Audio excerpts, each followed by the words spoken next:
Salah satu bank BUMN terbesar di Indonesia, Bank Rakyat Indonesia, ternyata masih terus saja bersaing dengan bank plat merah lainnya seperti Bank Mandiri dalam pertumbuhan di tahun ini. Kinerjanya ya di sepanjang tahun ini, tahun lalu juga masih bersaing hingga semester awal ya. Yang mana bank mana yang paling juara mendulang laba sepanjang semester 1 2017? Bank pemupuk laba terbesar. Saya ulas selengkap untuk Anda sore hari ini. Kita lihat, saya ingin tanya sebelumnya, kita lihat bahwa Anda salah satu nasabah bank mayoritas ya yang sudah mendapatkan literasi keuangan, pasti kita nabung di bank. Bahkan tidak hanya menabung, kita juga menggunakannya untuk berinvestasi atau untuk cicilan pastinya ya. Cicilan itu kan menjadi salah satu juga sumber pendapatan perbankan hingga saat ini. Karena belum lagi kalau ada yang fee based income, itu sumber-sumber lain. Dan kita lihat ini adalah kinerja laba Bank Nasional. Kami ambil ini berdasarkan perolehan mereka hingga semester 1 2017. Jadi kami urutkan bukan berdasarkan kinerja pertumbuhan, tapi berdasarkan nilai yang berhasil mereka raup. Persoalan pertumbuhan nanti akan lebih berbeda lagi. Kita lihat siapa yang paling besar, dan memang langganannya adalah yang 5 ini ya. Posisi kelima dengan laba terbesar di Indonesia sebesar 2,04 triliun rupiah adalah Bank Danamon, BDMN ya. Anda salah satu pemegang sahamnya, kinerjanya relatif baik karena Anda tunjukkan bahwa mengalami peningkatan nyaris 18% ataupun 17,9%.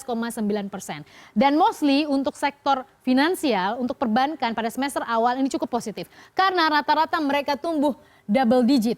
Artinya apa? Artinya bahwa kinerja perbankan ini diserap oleh pasar gitu. Jadi jasa mereka dipakai, mereka juga bisa menggunakan jasa mereka untuk memutar lagi seperti apa dalam proses bisnisnya. Dan namun pada posisi kelima, bank dengan raupan laba terbesar 2 triliun lebih dan pertumbuhannya 17,9%. Selanjutnya kita lihat pada posisi keempat dengan perolehan terbesar adalah Bank Negara Indonesia atau BNI. Kita lihat perolehannya mencapai 6,41 triliun rupiah dan pertumbuhannya, ini ya menarik ya, pertumbuhannya hampir atau bahkan sekitar 3 kali lipat daripada yang berhasil diraup oleh Danamon ya. BNI pertumbuhannya luar biasa, 46,7% pada semester 1 2017 ya, BBNI pada posisi keempat. Lalu kita lihat pada posisi ketiga adalah Bank Mandiri. Bank Mandiri meraup sekitar 9,46 triliun rupiah dan pertumbuhannya juga sama ya, di atas BBNI, di atas Bank Danamon tapi masih sedikit di bawah BBNI, yaitu sekitar 33% pertumbuhannya. Dan ini bukan bicara mengenai NIM ya, jadi sebenarnya untuk menentukan seperti apa nilai keuntungan dari perbankan itu adalah namanya NIM atau Net Interest Margin. Jadi itu adalah sebuah indikator bank tuh untungnya berapa. Ini bicara mengenai laba ya, tapi ini juga akan sangat diperhatikan, dicermati oleh investor untuk mereka melakukan kalkulasi, mereka akan beli di saham yang mana gitu.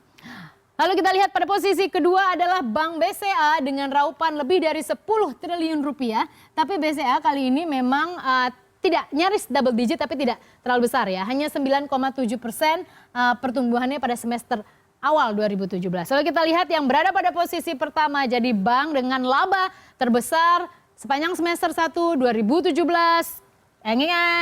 Tara, Bank BRI. Ya, bank yang memang identik dengan perkreditan mikro ataupun kredit usaha kecil ini berhasil meraup sekitar 13,4 triliun rupiah dan pertumbuhannya double digit juga yaitu 10,7% dalam semester 1 2017. Dan memang yang paling besar tidak masuk dengan meraup laba terbesar, tapi patut diperhitungkan pertumbuhannya. Ini menarik sekali bagaimana Bank CIMB Niaga itu merupakan, jadi walaupun tidak termasuk 5 besar ya, tapi CIMB Niaga itu patut diperhitungkan karena Anda tahu berapa persen tumbuh dalam semester pertama, yaitu lebih dari 87%. 87% dia tumbuh. Jadi kalau misalnya labanya pada tahun lalu sekitar, kita lihat di sini, sekitar 700 miliar rupiah, saat ini bisa meraup hampir double ya, atau bahkan lebih dari double, yaitu 1,38 triliun rupiah. Kinerja sebuah korporasi tidak melulu harus mengenai raupan yang bisa mereka peroleh, tapi juga pertumbuhan. Karena pertumbuhan ini akan menjadi indikator kinerja mereka. Lalu selain juga kita akan bahas mengenai kinerja laba, kita akan lihat juga seseksi apa sih saham-saham dari sektor finansial ini, kita lihat bersama. Ini adalah kinerja saham Bank Nasional. Kita lihat ini juga kami urutkan berdasarkan nilai ataupun juga seberapa mahal harga tersebut di pasar. Pertumbuhannya nanti akan mengiringi jumlahnya ya. Kita lihat pada posisi kelima adalah Bank Danamon. Dengan harganya kita lihat saat ini ada di 5.125 per unit saham dan pertumbuhannya dibandingkan periode yang sama tahun lalu itu sekitar 3.540. Jadi dia tumbuh 44%.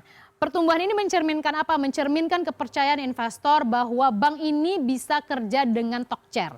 Kemudian mereka bisa mendulang laba atau menulang laba kinclong gitu. Jadi sehingga kalau pegang sahamnya nggak rugi karena long term baik itu short term ataupun long term mereka sangat memperhatikan hal tersebut. Apalagi beberapa saham perbankan di sini adalah saham-saham big cap ya yang sangat diminati oleh pemegang saham investor tepat ya, bukan trader yang hit and run gitu ya, tapi investor yang main di long term investment. Kita lihat pada posisi keempat dengan harga 6.600 tumbuh 26,9% yaitu Bank BNI.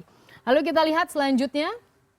Ini adalah saham Bank Nasional. Kita lihat pada posisi ketiga BMRI tumbuh 33,9% hingga sekarang ada di 12.750, kemudian 36,2% di 18.150 untuk Bank BCA. Untuk BMRI sendiri menarik ya, karena belakangan dia juga berencana untuk melakukan stock split. Stock split itu adalah mengurangi atau misalnya membagi dua. Jadi misalnya saat ini harganya di 12.750, nantinya mereka akan stock split di 1 banding 2. Artinya 12.000 dibagi 2 itu nanti akan sekitar hanya 6 ribuan.